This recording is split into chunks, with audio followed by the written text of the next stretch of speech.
In front of me is OPPO A40 and today I would like to show you how you can change font style.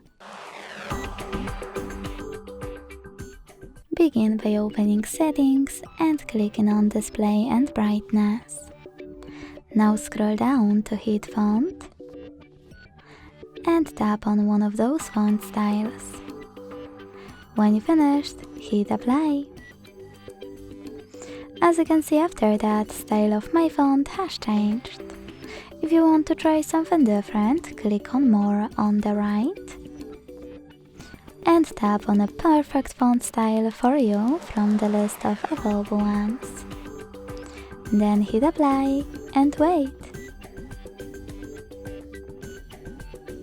Thanks so much for watching. If you enjoyed this video, don't forget to leave a like, comment and subscribe. Bye!